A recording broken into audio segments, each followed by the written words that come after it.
आपको अपनी स्क्रीन पर एक ट्वीट दिख रहा होगा।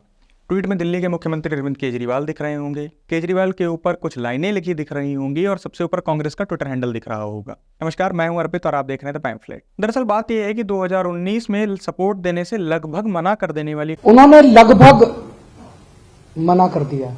कांग्रेस ने आखिरकार केजरीवाल को लगभग दोस्त मान लिया है।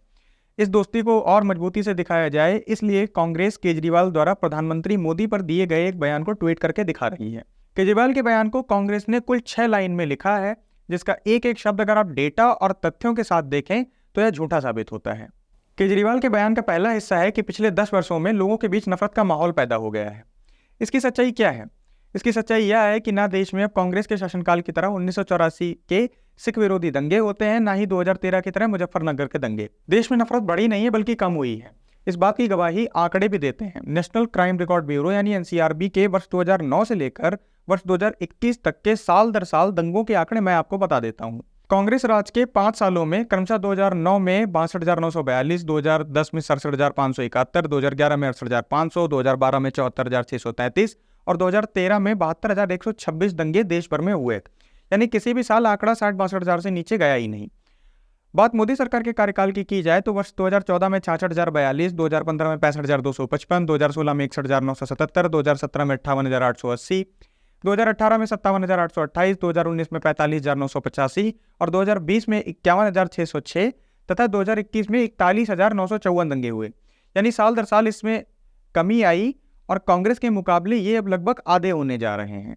एनसीआरबी के दंगों के आंकड़ों पर किए गए एक एनालिसिस ने दिखाया है कि वर्ष 1970 के बाद से देश अब सबसे ज्यादा शांत है।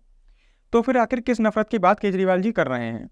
वही नफरत जो आपके पार्षद छतों से आसमानी गुलेलों के जरिए फेंक रहे थे। सीएम केजरीवाल की दूसरी बात उन्हीं के राजनीतिक करियर जितनी विचित्र है। उनका कहना है कि अर्थव्यवस्था खस्ता हाल है। कहां से और कैसे? अर्थव्यवस्था के बढ़ने या घटने को आप मापते कैसे हैं?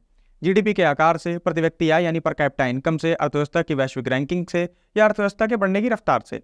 वर्ष 2014 में कांग्रेस सत्ता से जब बाहर हुई थी तब देश की अर्थव्यवस्था का आकार $2 ट्रिलियन था। आज हम $3.5 ट्रिलियन से भी बड़ी अर्थव्यवस्था है। हमारी प्रति व्यक्ति आय वर्ष 2014-15 में 86,647 रुपए थी, जो कि अब दोगुनी होकर 1,72,000 रुपए से भी अधिक हो चुकी है। वर्ष 2014 में हमारी अर्थव्यवस्था विश्व में 10वें नंबर पर थी, जो कि अब 5वीं सबसे बड़ी अर्थव्यवस्था बन चुकी है और जल्द ही 4थे नंबर पर आ जाएगी। लगातार भारत की अर्थव्यवस्था 7% से भी अधिक की रफ्तार से बढ़ रही है, जो विश्व में सबसे तेज है। ऐसे में पता नहीं किस मानक के अनुसार केजरीवाल को देश की अर्थव्यवस्था खस्ताहाल दिखती है। भारत की अर्थव्यवस्था के आंकड़े तब आए हैं जब कोविड महामारी के प्रभाव से अभी तक कई बड़े राष्ट्र उबर तक नहीं पाए हैं। अब सबसे जरूरी बात महंगाई। केजरीवाल का कहना है कि देश में महंगाई अपने चरम पर है। अगर महंगाई चरम पर है तो क्या डेटा झूठ बोल रहा है?